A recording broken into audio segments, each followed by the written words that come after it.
Welcome back.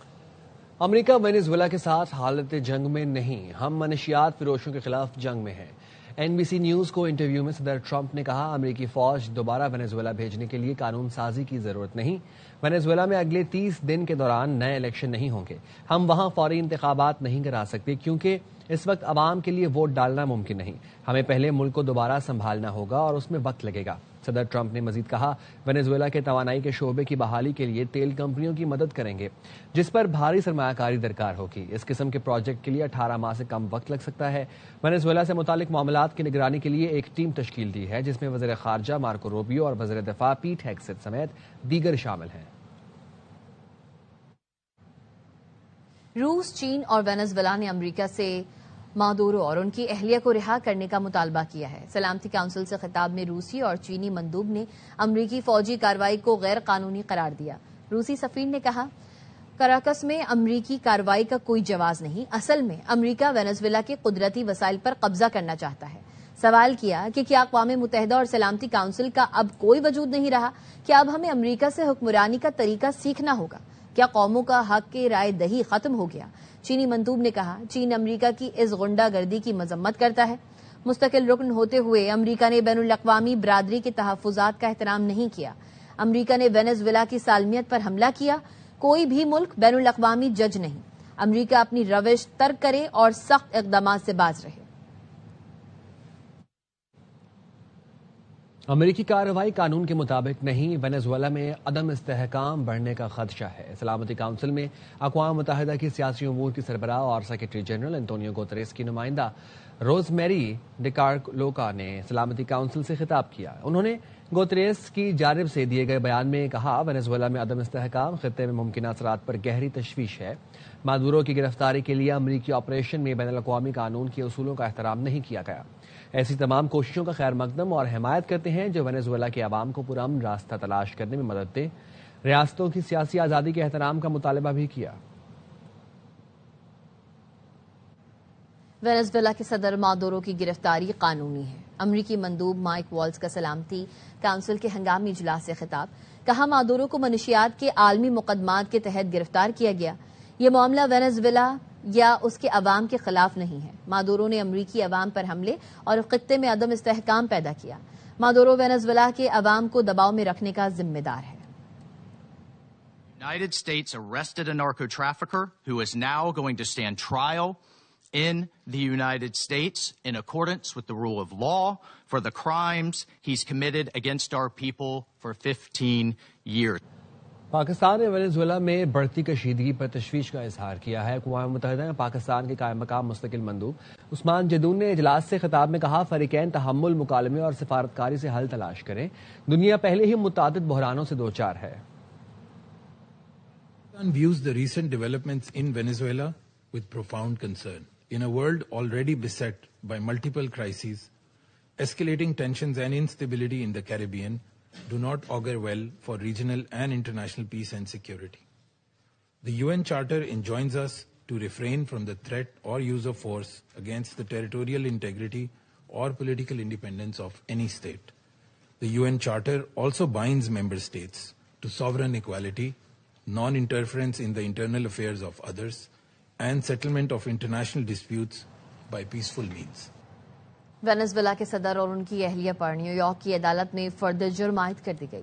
دونوں نے الزامات مسترد کر دیے. نکولس مادورو نے جج سے کہا سر میں ایک اچھا اور مہذب انسان ہوں، اب بھی وینزویلا کا صدر ہوں، مجھے اغوا کر کے یہاں لایا گیا. دوران سماعت عدالت میں ایک شخص نے چیخ کر کہا مادورو اپنے جرائم کی قیمت چکائیں گے. نکولس مادورو اور اہلیہ پر فرد جرم عائد. دونوں نے صحت جرم سے انکار کر دیا. مادورو نے کہا میں وینزویلا کا صدر ہوں، مجھے اغوا کر کے یہاں لایا گیا، میں بے گناہ اور مہذب آدمی ہوں، ان میں سے کسی کا بھی قصوروار نہیں. مادورو اور ان کی اہلیہ کو بروکلن سے بذریعہ ہیلی کاپٹر مینہٹن لایا گیا جہاں سے انہیں ہتھکڑیوں میں جکڑ کر عدالت میں پیش کیا گیا. دونوں نیلے اور نارنجی لباس میں تھے. مادورو کی اہلیہ نے بھی کوکین کی امریکہ اسمگلنگ اور منشیات کے ذریعے دہشت گردی کے الزامات مسترد کیے. 40 منٹ جاری رہنے والی سماعت میں دونوں نے ہیڈ فون سے ہسپانوی ترجمہ سنا. جج نے جب شناخت کی تصدیق طلب کی تو مادورو نے کہا میں نکولس مادورو وینزویلا کا اغوا شدہ صدر ہوں. مادورو اور ان کی اہلیہ نے خود کو بے قصور ٹھہرایا۔ مدورو دوران سماعت نوٹ پیڈ پر لگائے گئے الزامات پر نوٹس لیتے رہے۔ مدورو کی اہلیہ کے لیے وکلا نے عدالت سے مناسب طبی سہولیات کی درخواست کی۔ سماعت کے اختتام پر حاضرین میں موجود ایک شخص نے چیخ کر کہا، مدورو اپنے جرائم کی قیمت چکائیں گے۔ مدورو نے جواب دیا، میں صدر اور جنگی قیدی ہوں۔ دونوں نے ضمانت کی درخواست نہیں دی۔ امریکی حکام نے مدورو پر نارکو دہشت گردی کی سازش، کوکین اسمگلنگ، مشین گنز اور تباہ کن ہتھیار رکھنے کے الزامات عائد کیے ہیں۔ جج نے مقدمے میں لمبی تاریخ دیتے ہوئے مدورو اور ان کی اہلیہ کو 17 مارچ کو دوبارہ عدالت میں پیش کرنے کا حکم دیا ہے۔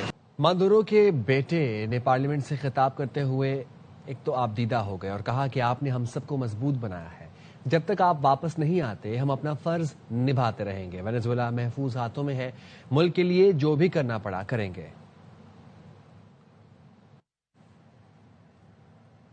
مادورو کے بعد وینزویلا کی قیادت کے لیے سب سے موزوں کون؟ CIA نے رپورٹ امریکی صدر ٹرمپ کو پیش کر دی۔ وال اسٹریٹ جرنل کی رپورٹ کے مطابق قیادت کے لیے موزوں افراد میں وینزویلا کی عبوری صدر ڈیلسی روڈریگز کا بھی نام شامل ہے۔ فہرست میں شامل افراد وینزویلا میں استحکام برقرار رکھنے کے لیے بہترین پوزیشن میں ہیں۔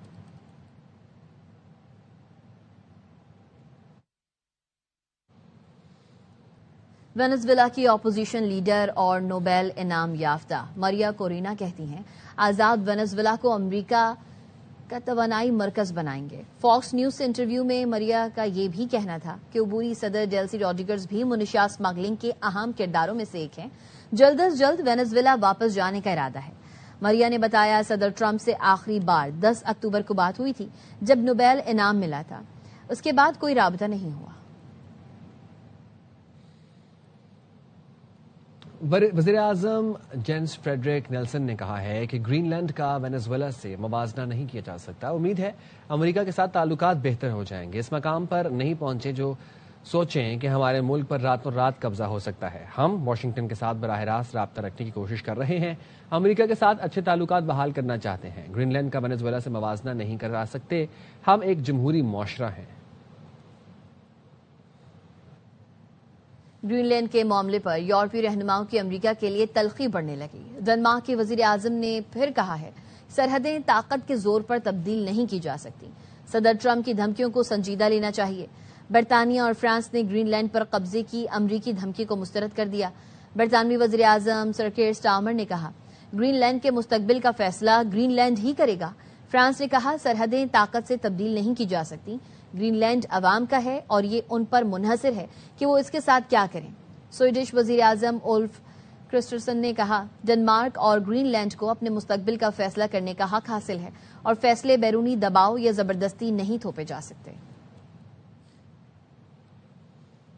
برطانوی رکن پارلیمنٹ نے امریکی صدر سے ایوان میں سوال کر دیا۔ کہا، اگر امریکہ صدر مادورو کو پکڑنے کے لیے وینزویلا میں آپریشن کر سکتا ہے تو بین الاقوامی عدالت میں پیش کرنے کے لیے اسرائیلی وزیر اعظم نتن یاہو کو پکڑنا کیوں ممکن نہیں؟ ویڈیو سوشل میڈیا پر وائرل ہو گئی۔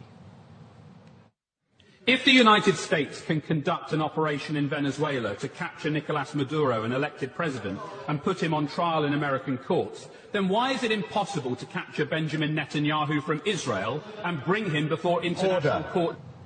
مزید خبریں اس بریک کے بعد۔ ساتھ رہے گا۔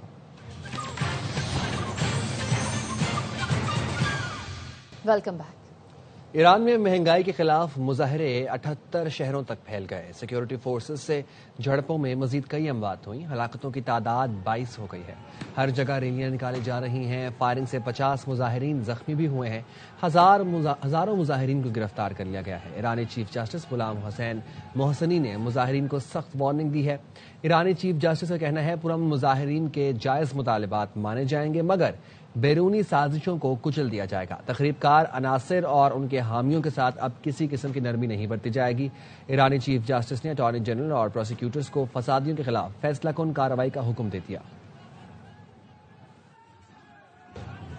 ایران کو دوبارہ عظیم بنائیں گے، ٹرمپ کے حامی اور خارجہ پالیسی کے ماہر لنڈسے گراہم کی ویڈیو عرب نیوز نے شیئر کر دی۔ ویڈیو میں لنڈسے گراہم کو سیاہ کیپ پہنے دعا اور اس امید کا اظہار کرتے ہوئے دکھایا گیا کہ توقع ہے 2026 میں ایران کو دوبارہ عظیم بنائیں گے۔ عرب نیوز کے مطابق یہ کیپ جو ٹرمپ کے نعرے امریکہ کو پھر سے عظیم بنائیں گے دوسرے مقصد سے پیش کرتی ہے۔ ایسا لگتا ہے ایران میں حکومت کی تبدیلی کی جانب اشارہ ہے۔ And hope that 2026 will be the year that we make Iran great. I pray and hope that 2026 will be the year that we make Iran great.